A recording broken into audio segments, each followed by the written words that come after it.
안녕하세요. 오늘은 오다리 교정 운동에 대해서 제가 알려드리도록 하겠는데요.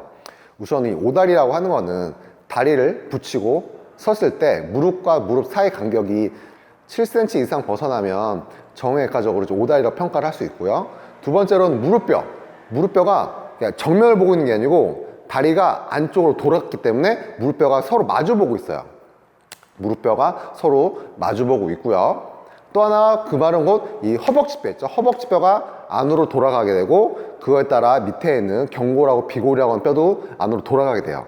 그렇게 되면 결국은 발도 안으로 돌면서 이게 프로네이션 된다거든요. 그러면서 아치가 죽어버려요. 이게 어떻게 보면 키넥체인 운동사슬이라고 하는데 한 관절이 한 뼈가 회전을 하면 그 주위 관절이 다 영향을 받을 수밖에 없습니다. 이렇게 오다리가 돼버리면 문제는 뭐가 있냐면 관절 이렇게 무릎이 이렇게 굽혔다 폈다 해야 되는데 오다리가 돼버리면 이게 관절면이 똑같이 압력을 안 받고 한쪽만 압력을 많이 받게 돼요. 이 상태에서 계속 걷거나 뛰다 보면은 이 한쪽 면에만 당연히 이제 뼈끼리 마모가 생기고 관절염을 유발할 수도 있고요. 또 하나가 반대편에 있는 내측 측부인대까지도 많이 좀 손상을 입을 수가 있어요. 그리고 당연히 뭐 발목이 프로네이션 됐으니까 발도 잘 삘 수밖에 없고요. 발목의 불안정성, 무릎의 불안정성도 올 수밖에 없기 때문에 여러 가지 부작용이 되게 많으세요. 그래서 이 오다리를 정확하게 교정을 하는 게 좋으신데, 첫 번째로는 오다리라고 하면 대부분 안으로 돌아갔기 때문에 허벅지뼈가 이 어덕터 머슬, 내전근이 많이 타이트하고요. 또 하나가 허벅지 옆에 면에 있는 TFL, 그러니까 대퇴근막장근과 IT 밴드, 이 근육들이 좀 타이트해져 있어요.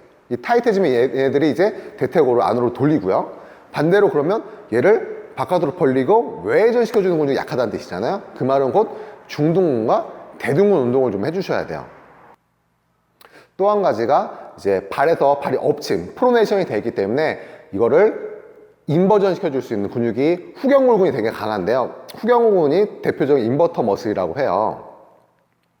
그리고 반대로 이게 발이 엎어졌기 때문에 그만큼 얘를 엎게 만들어버린 근육이 여기는 프로네러스 롱거스 브레이브스라고 해서 이게 비골근이라고 하거든요. 이 비골근은 여기 어덕터 머슬처럼 똑같이 경직되어 있기 때문에 스트레칭으로 좀 풀어주고, 이 후경골근, 인버전 시켜주는 인버터 머슬인 후경골근은 제가 또 이제 강하게 운동을 한번 해볼게요. 근골격계 교정 운동 같은 경우는 첫 번째는 무조건 경직되어 있는 근육을 먼저 풀어주시고 나서 약화되어 있는 근육을 이제 강화시켜 주셔야 되는데요. 그 이유 같은 경우는 너무 경직이 돼 있다 보니까 반대편에 약화되어 있는 근육이 신경적으로 억제가 돼 있어요. 약화되어 있는 근육을 아무리 운동을 해도 억제가 되기 때문에 힘이 안 들어가거든요. 경직되어 있는 근육을 먼저 풀어줘야지만이 약해져 있는 근육들이 힘이 들어갈 수밖에 없어요. 그래서 무조건 경직되어 있는 근육을 먼저 풀어주고 약해져 있는 근육을 강화시켜주는, 오다리 같은 경우는 우선 제가 말씀드린 것처럼 어덕터, 이 허벅지 안쪽 이 대퇴골을 안으로 모아주는 이 근육인 어덕터, 이렇게 폼롤러를 이용해서 이렇게 좀 근막 이완도 시키고 이제 또 스트레칭도 하고요. 그래서 어덕터 쪽 이렇게 우선 이게 풀어주세요. 이렇게 어덕터 머슬을 스트레칭 해주셔도 되고요. 맞죠? 뭐 이런 식으로도 하시고, 맞죠? 이렇게 하시고, 그 다음이 말씀드린 것처럼 이제 TFL, 이 장경인데 IT 밴드 대퇴근막장근이라는 옆에 쪽 면을 또 제가 근막 이완을 또 해볼게요. 이 상태에서 이렇게 처음부터 이렇게 다리를 띄우시면 더 좋은데 많이 아파하시는 분 되게 많거든요. 그래서 이때는 좀 체중을 분산시켜서 다리를 이렇게 놓고 하시면 약간 강도 조절이 좀 가능하세요.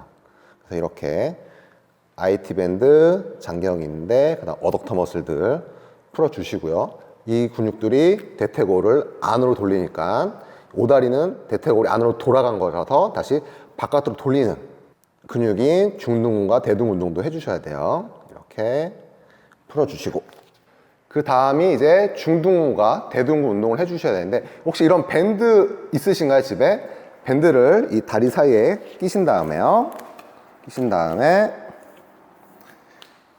대표적인 중둔근 운동이라고 하죠. 크램쉘이라고 해서 조개 껍데기가 입을 벌린다고 해서 이렇게 크램쉘 어때요? 벌리면서 외전시켜주죠. 그래서 중둔근과 대둔근까지 같이 이렇게 운동이 되세요. 그래서 이렇게 크램쉘도 좋으시고, 이 상태에서 힙브릿지나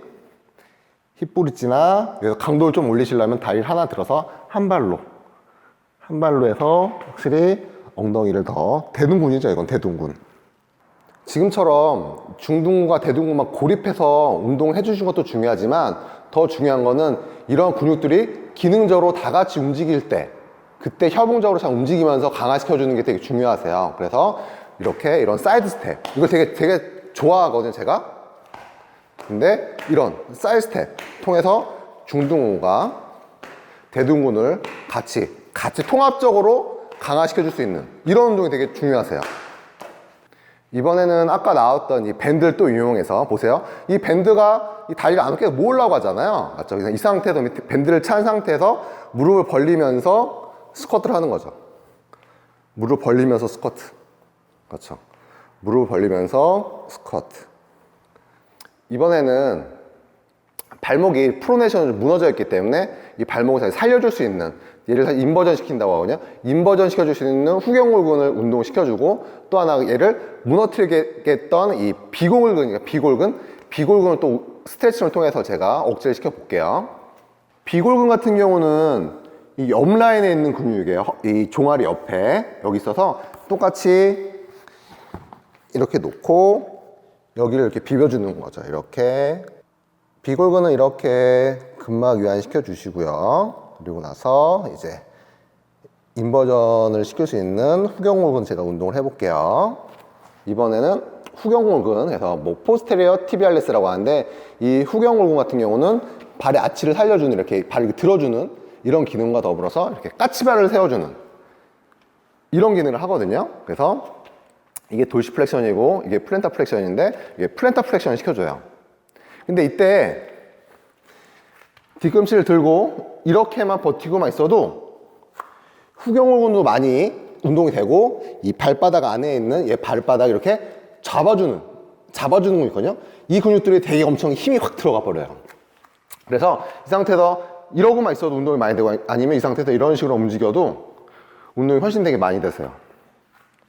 이렇게 들었을 때 이 플렉서 머슬들이 힘 확 뭉치는데요. 이런 걸 이제 윈드라스라고 할 거라고 해서 윈드라스 이펙이라고 하거든요. 그래서 이 상태에서 이렇게 뭐 쇼풋 엑서사이즈에서 이렇게 하는 것보다, 이렇게 해서 발에 안에 있는 내재근 이렇게 플렉서 머슬들 이렇게 강화시켜 주는 것보다 이렇게 들어서 있을 때가 훨씬 더 플렉서 머슬이 더 길어진 상태에서 더 강력하게 힘을 내기 때문에요. 그래서 쇼풋보다는 이런 식으로 해서 앉았다 일어났다, 앉았다 일어났다, 이러면 훨씬 더 후경골근이 운동이 많이 되세요. 그래서 정리하자면 이 대퇴골을 안으로 돌려주는 근육인 내전근과 대퇴근막장근, 장경인대를 좀 억제시켜주고, 반대로 대퇴골을 바깥으로 벌려주는 중둔근과 대둔근 운동을 해주시고, 그 다음에 발의 아치가 무너졌기 때문에 발의 아치를 살려줄 수 있는 후경골근 운동하고, 발의 아치를 무너뜨리게 하는 비골근을 이제 저희가 억제시켜주는, 이렇게 해서 오다리 교정 운동을 해주시면 되고요.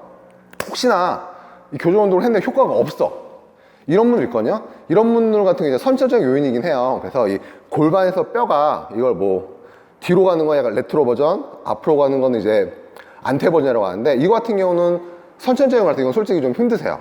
그래서 선천적인 건지 후천적인 건지 우선 구분하는 것도 중요하고요. 그래서 후천적인 요인이라고 하면은 지금처럼 교정 운동을 하면 훨씬 효과가 있으실 거예요. 한번 따라해 보세요.